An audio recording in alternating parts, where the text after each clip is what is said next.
Bonjour, c'est Marie-Dounia. Prenez le bus avec moi. Je vous invite à aller à la rencontre d'enfants syriens qui veulent s'insérer dans une école à Bruxelles.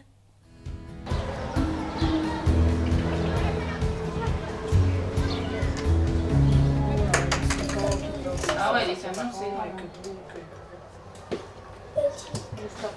Regarde, pour aller de la petite Belgique à l'Espagne, qu'est-ce que tu pourras utiliser pour aller d'un endroit à un autre?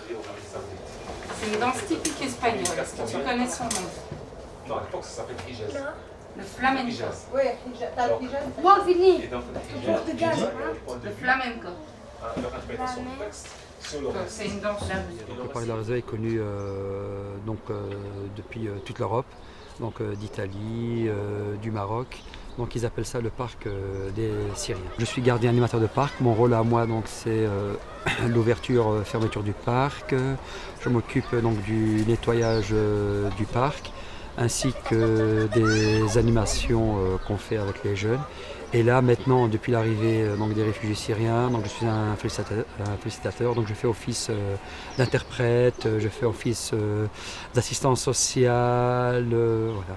Ça, Donc tu c'est les mon aides dans rôle. leur démarche administrative. Exactement. Comme ils ne parlent pas le français ou le néerlandais, donc je suis là Pour leur faire la traduction. pour faire la traduction. Donc je leur lis leurs lettres ou des fois je suis amené à téléphoner, que ce soit à la commune ou au CPS, ou quand ils cherchent des logements. Donc je m'occupe aussi de téléphoner aux propriétaires pour voir tout ça.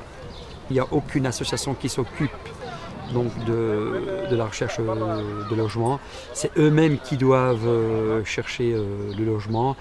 Et c'est pas facile, car ce sont des gens qui viennent d'arriver en Belgique, ils ne savent ni lire ni écrire, ne parlent pas le français, ils ne connaissent pas la géographie des pays, donc là ils ont du mal. C'est pour ça que je suis là pour les aider pour la recherche du logement. Certes, on a eu l'année passée un fort jeune, qui les a aidés à la recherche des écoles.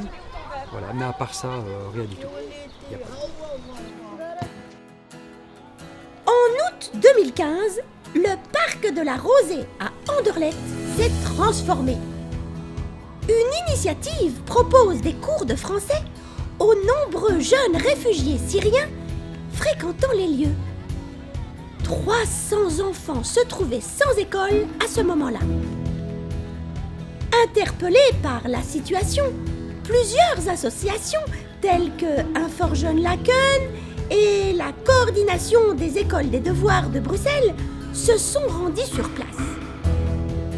En moins de 2 heures, plus de 70 demandes d'inscription ont été récoltées.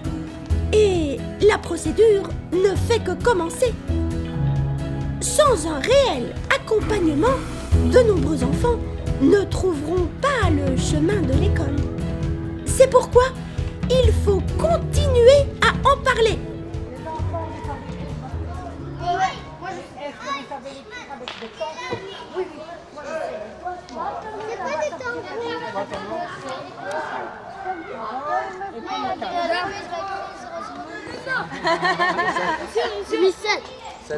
Alors, chacun va choisir un dessin pour peindre. Hein.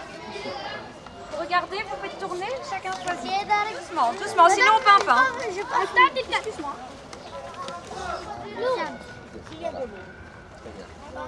On va le mettre ici pour que tout le monde voit. On va en remettre. Hein.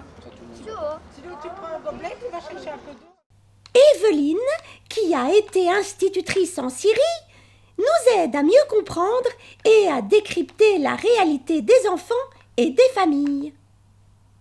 C'est aussi une autre question parce que, regardant les milieux d'où ils viennent, ces élèves syriens, leur culture, leur tradition, leur éducation, que par exemple, si je donne un petit exemple, que les filles ne peuvent pas s'asseoir avec les garçons, ne peuvent pas se donner la main à un garçon, etc.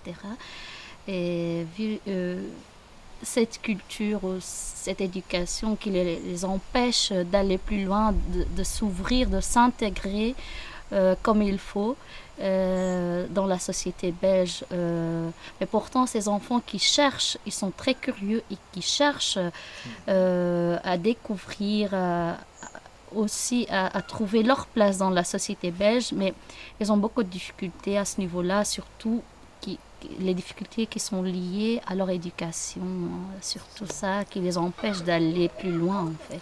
Ils ont des grosses lacunes en français qu'ils essayent, sont partants, sont motivés. Ils cherchent aussi à apprendre, mais c'est une difficulté qui sont arrivés en Belgique et ils ont cette difficulté depuis le début, donc il faut travailler là-dessus. On essaie de mettre en place tout ce qu'il faut, comme toutes sortes des activités, que ce soit l'oral ou les activités écrites ou n'importe activité, les jeux coopératifs, pour les faire parler, pour les faire s'exprimer. 9, 8, 7, 6, 5, 3, 2, 1 et je tourne. Alors, on va commencer par Arthur. Est-ce que c'est bon? Non. Alors, dans le... Si, si. Non.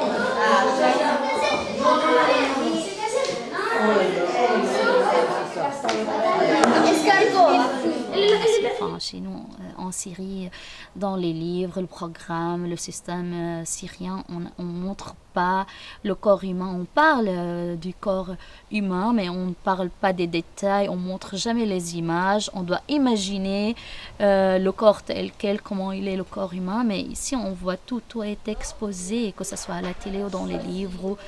Et on doit les accepter. On doit accepter tout ce qu'on voit parce qu'ils ont tout préparé pour apprendre, pour montrer. C'est pas pour dire que c'est honteux, je peux pas regarder, je peux pas toucher. Et c'est par là que ça commence la découverte et l'apprentissage des choses.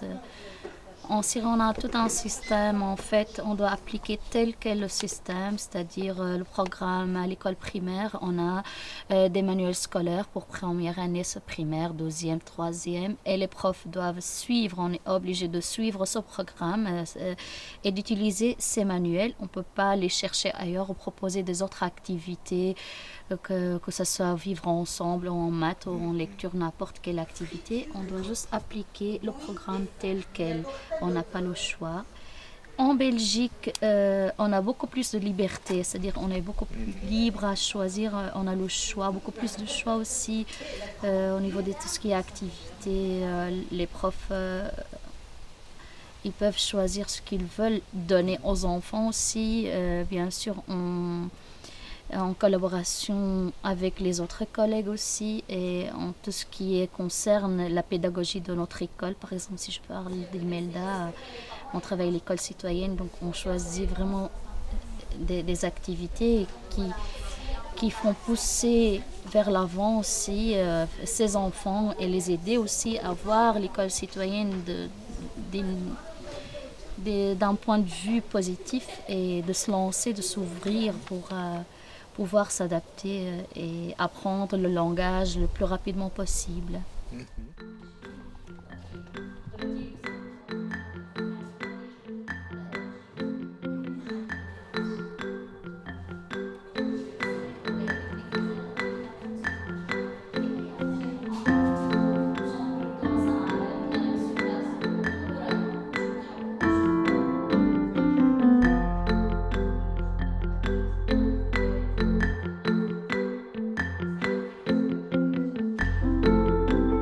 En fait, deuxième image,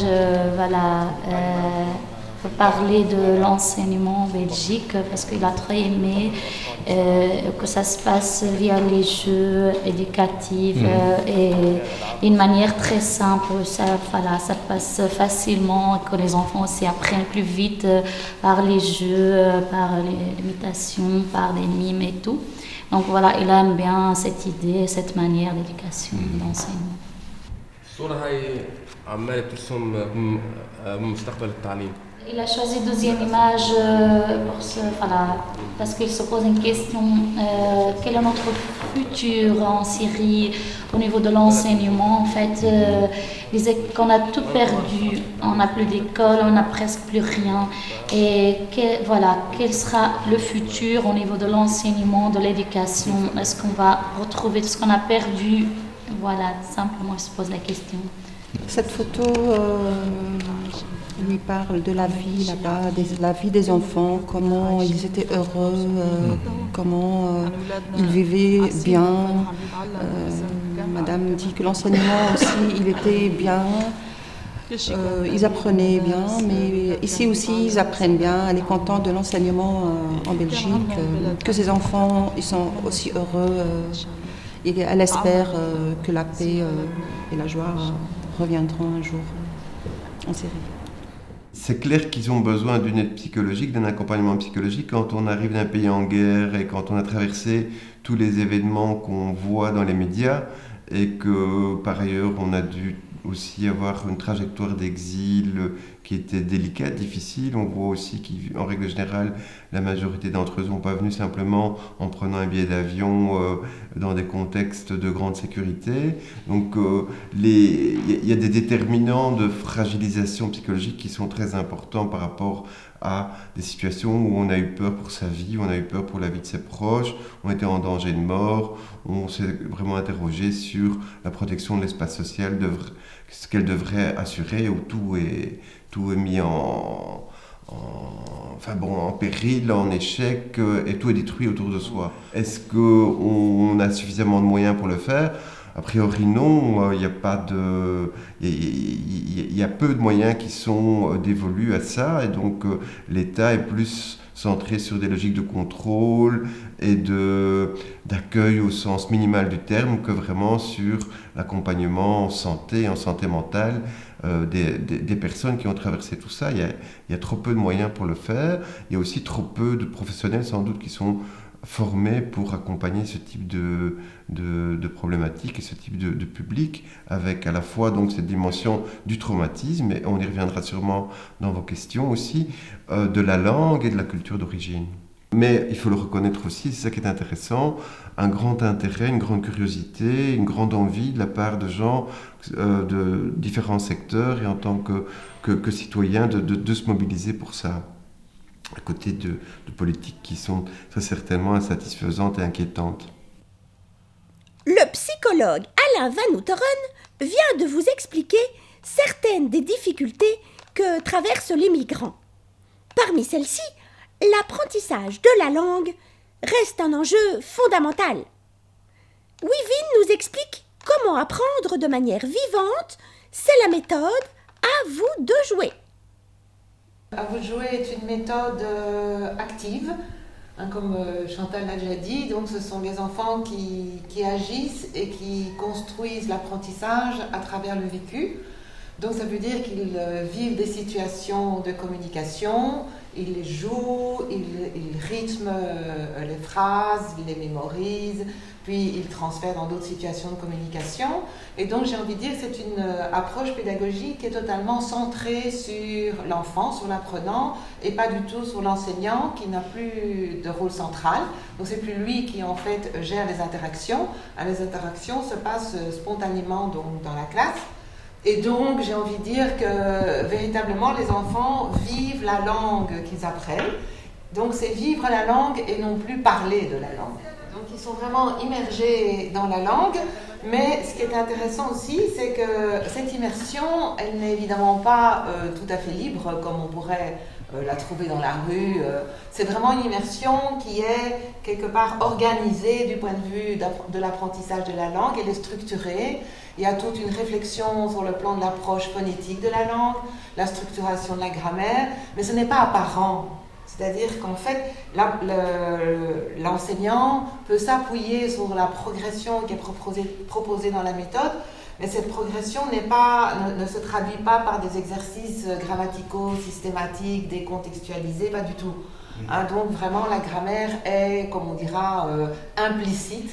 et inductive. Donc l'enfant, si vous voulez, vit des situations de communication, et puis au fil du vécu, petit à petit, la structuration se met en marche pour, évidemment, à un moment donné, arriver à ce que la règle puisse être formulée. Il n'y a pas d'interdiction, bien sûr, de formuler des règles, mais ce n'est pas par la règle qu'on apprend la langue, c'est par le vécu. Étant donné qu'on co-construit, bon, c'est une méthode donc d'auto-socio-construction des savoirs, donc les enfants sont mis justement en situation de devoir négocier, de devoir écouter les autres et petit à petit de construire ensemble une compétence ou des compétences. Et donc chacun doit bien sûr trouver sa place dans le groupe et il est important de respecter la place de chacun et de s'écouter les uns les autres. Donc je dirais que cette approche de construction collective des compétences s'inscrit évidemment dans une approche citoyenne dans laquelle les enfants vont devenir responsables et vont devoir bien sûr laisser la place à chacun, s'écouter et construire ensemble des réponses à des problèmes éventuels qui pourraient donc se poser. Et donc je me dis que par rapport à des projets justement qui peuvent être développés dans l'école, ça peut être intéressant que la méthodologie soit en accord avec les projets scolaires, j'ai envie de dire. On est rentré d'ailleurs dans l'école citoyenne depuis à peu près 1 an. Il y a un conseil citoyen où les délégués des classes viennent et s'expriment. Il y a naturellement le délégué du DASPA qui est là. Et comme il a été justement, lui, il est reparti vers une classe ordinaire, c'est son sous-délégué qui est devenu délégué, mais ils sont là ensemble. Et on écoute tout le monde, aussi bien celui qui parle vite que celui qui parlera plus lentement, qu'il faut encore un petit peu aider. Et on voit aussi dans les classes l'évolution des enfants au fil des ans, parce que quand ils réintègrent la classe d'âge, ça prend un petit peu de temps d'adaptation. Mais on a quand même énormément d'élèves qui sont passés par la classe passerelle 1 an ou 2 ans avant, voire plus suivant les classes, quoi. Et le gros problème reste le français, et vraiment apprendre du vocabulaire, enrichir son vocabulaire pour pouvoir continuer sa scolarité dans les meilleures conditions à l'école. Si, comme moi, tu ne sais pas ce qu'est une classe de primo-arrivants ou de DASPA, ouvre grand tes oreilles.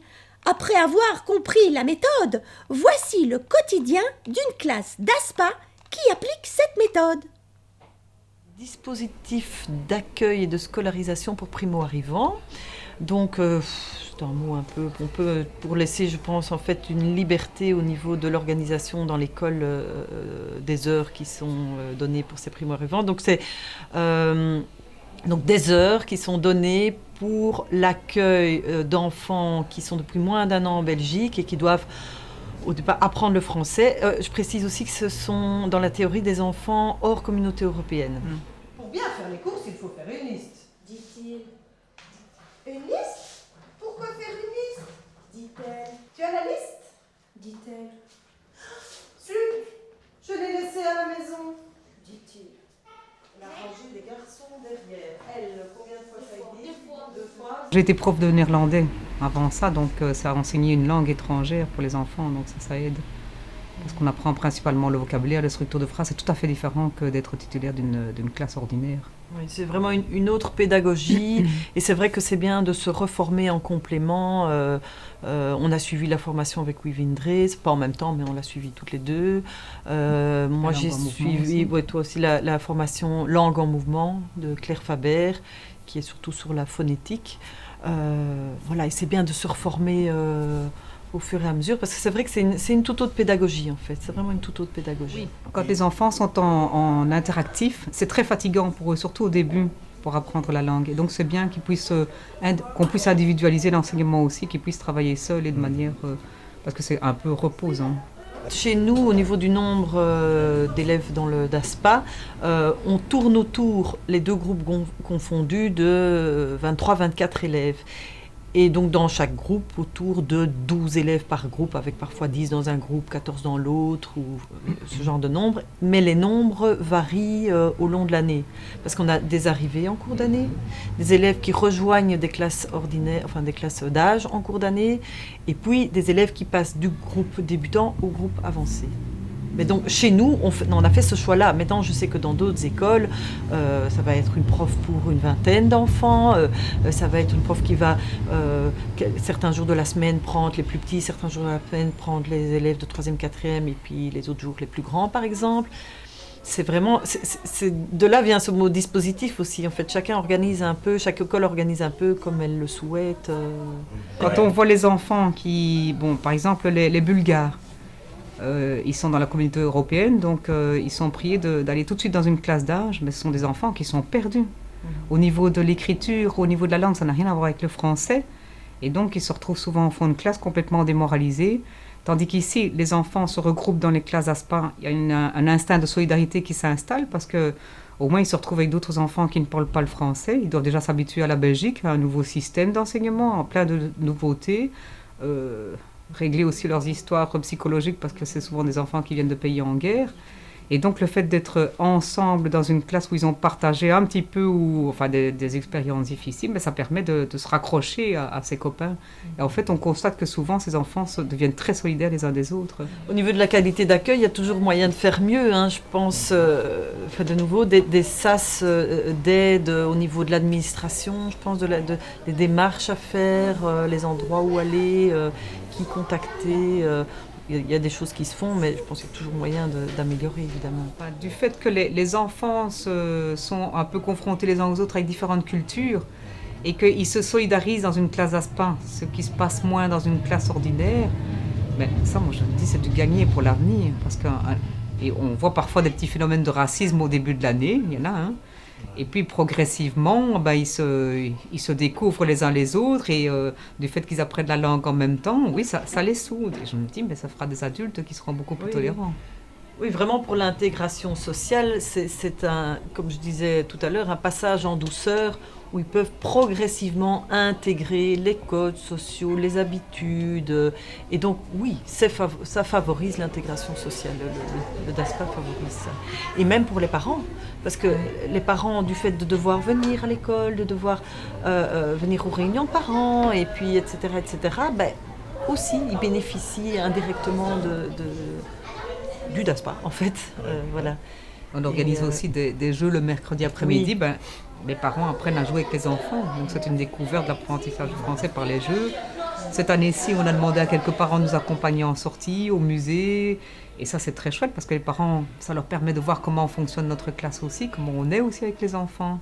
Puis ils sont en contact, ils sont en contact avec un autre adulte du pays qui sait comment, tiens, là on fonctionne comme ça, là on fait ça, là on fait ça. Et voilà, pour eux, c'est génial. Ouais, pour eux, c'est vraiment génial. Du parc à l'école et de l'école au parc, il n'y a qu'un pas. Apprendre, c'est laisser place au jeu, au plaisir et à la convivialité. Apprendre, c'est aussi faire la fête.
J'espère que ce voyage initiatique vous a permis de toucher du doigt les réalités auxquelles sont confrontées les familles et les jeunes Syriens. Ces familles que nous avons rencontrées au parc de la Rosée sont pour l'essentiel des familles d'hommes, c'est-à-dire des gens du voyage du Moyen-Orient. Il nous paraît important que leurs besoins spécifiques, que ce soit en termes psychologiques, pédagogiques ou en termes de méthode, soient rencontrés, car il s'agit de populations qui ont eu à vivre des conflits, des traumatismes de guerre et une migration. Aujourd'hui, la question des DASPA reste d'actualité parce que ces classes, qu'on appelle communément les classes de primo-arrivants, sont encore trop peu nombreuses pour accueillir tous les publics. Et nous constatons également que ces classes d'ASPA ne sont présentes que dans certaines écoles, ce qui tend à dualiser encore plus notre système scolaire. Alors que ce soit à l'inscription ou tout au long du processus d'intégration scolaire, il nous paraît important que des tiers favorisent le dialogue entre l'école et les familles. Mais toute cette réalité reste méconnue par l'opinion publique et par le monde politique, et c'est bien là le sens de notre reportage, parce que InfoJeunes, à travers ce reportage, a voulu sensibiliser aux réalités de cette population syrienne. Marie Dounia, un grand merci à toi de nous avoir accompagnés dans ce reportage.